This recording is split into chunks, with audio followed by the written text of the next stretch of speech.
and welcome to Module 5 in the tutorial of GST. So far, we've seen why the GST is a big deal, we've checked out the composition scheme in detail, as well as the provisions related to input tax credit and the registration process. In this module, we'll be covering perhaps the most important part of any tax law: the time of supply, place of supply, and value of supply. These are the three things that determine when the tax liability arises, what is the quantity of tax liability, and where does it arise? To which state or central government are you supposed to be paying the tax? We'll start off this important module with time of supply. Now, a fair warning before we dive deep: these are few complicated subjects that we are going to cover: time, place, and value, because they involve a lot of intricate details and going deep into the subject matter. We've made it as simple as we can so that you can enjoy and learn as well. So our first section in module 5 is going to be on time of supply, where we are going to check out time of supply for goods and services. We'll check out the provisions related to tax invoice because it's important. It's related to the time of supply rules. We'll find out who a supplier and recipient is, the definitions of the two. We'll try and understand what would be the situation when a change in tax rate occurs in between your transaction. Either you have supplied but not received payments, or you've received payments but not supplied. What would happen in such a situation? Finally, we'll also understand the transition provisions related to this topic. So let's start off with the time of supply for goods and services. In this video and in the upcoming two videos, we are going to talk in detail about the time of supply for goods. After that, we'll be covering the time of supply for services. Now we know the basic concept. There's the supplier who would sell goods or provide services and also issue tax invoice to the recipient who receives the goods or services and makes payments to the supplier for these. There are many events involved, and it's not necessary that all of these take place on the same date. Let's take an example. The supply of goods or services, they take place on the 20th of April.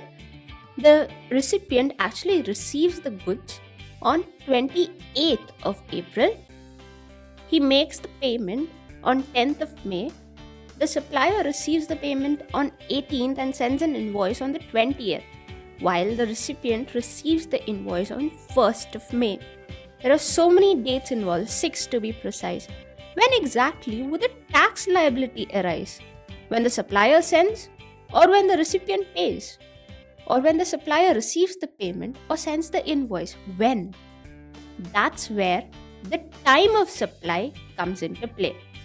Time of supply will give you the exact answer to this question.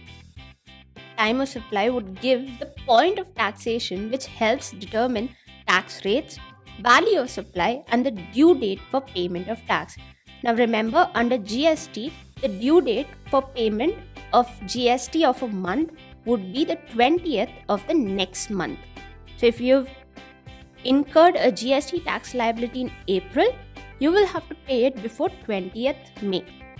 As you can guess, time of supply is pretty important to follow the rules under GST. And therefore, the tax lays down specific rules to identify what the time of supply in any transaction is. To be precise, there are 4 rules related to time of supply.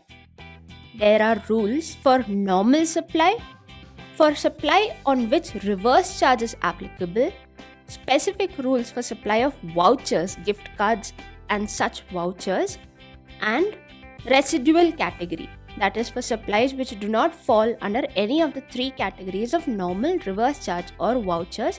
That's the residual category. So these are the 4 categories for which rules for timeline of supply have been framed. Let's first check out for normal supply. This is the case where the supply is not under reverse charge, which means the liability to pay GST would rest on the supplier of goods or services, and the time of supply would be from the point of view of this supplier and not the recipient. Recall we talked about 6 situations involved in completion of a transaction of supply. Supply of goods, payments, invoices, both legs for supplier and recipient. Now, for time of supply, for normal supply, only two situations are relevant. It's from the point of view of supplier. So, the first situation which is relevant is that the supplier receives payment, and the second that he sends the invoice. So only these two dates matter. The rule is that the time of supply would be earlier of date of issue of tax invoice or date of receipt of payment. The earlier of these two dates would be the time of supply, but there are conditions involved in both the cases for date of issue of tax invoice as well as receipt of payment.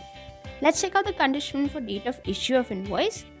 The tax invoice rules lays down a last date within which the supplier is supposed to issue the invoice. So, in case the supplier does not issue the invoice within that date, then the time of supply of service would become that date. So, technically, it would be earlier of two dates, date of issue of tax invoice or the last date on which he is actually required to issue the tax invoice. The second condition relating to receipt of payment, again there are two dates involved. Receipt of payment would be earlier of the date on which the payment has been entered in the books of accounts of the supplier or the date on which payment has been credited to the bank account. So it's a simple logic. If you've entered in your books of accounts, you have got the information that the money has come in, that's why you passed the entry in your books. Or if you've not passed, then if the money has actually flowed into your bank account, then that would be the date, earlier of both these dates. So these are the conditions: date of issue of tax invoice or the last date on which he is required to issue the invoice, and the conditions related to receipt of payment. So technically, there are 4 dates that you will have to see when you are finding out the time of supply under normal supply circumstances where there is no reverse charge involved or no supply of voucher. You will have to check out earlier of issue of tax invoice, last date on which the supplier is required to issue tax invoice, date on which payment is entered in the books, date on which payment is credited to bank account. The first of any of these 4 dates would make up the time of supply for normal supply. Why did the law state down these 4 dates? Well, if you realize, if any of these situations arise, that means the transaction has taken place, has been completed, there's flow of money or a liability has occurred for future flow of money, credit payments. So in such a case, when there's flow of money or a sure shot liability has arisen, then the government can definitely levy tax on such flow of transaction. There's a revenue stream. That's why these 4 dates have been laid down as the time of supply for normal supply. Now there's one asterisk. If the supplier has received payment in excess up to ₹1,000, suppose his bill is of 10,000 but he's received payment of 11,000, then for that excess $1,000, the time of supply would be the option of the supplier. He can choose any date to recognize that as a time of supply. It is a small amount, so it could be immaterial, but that's a condition that the law states down. The last date on which supplier is required to issue invoice, that's the only thing that might be confusing to you in the 4 dates that we've talked about. That's where the rules relating to tax invoice comes into play, and as you know, we'll cover that later on in this module. So please don't worry about it as of now.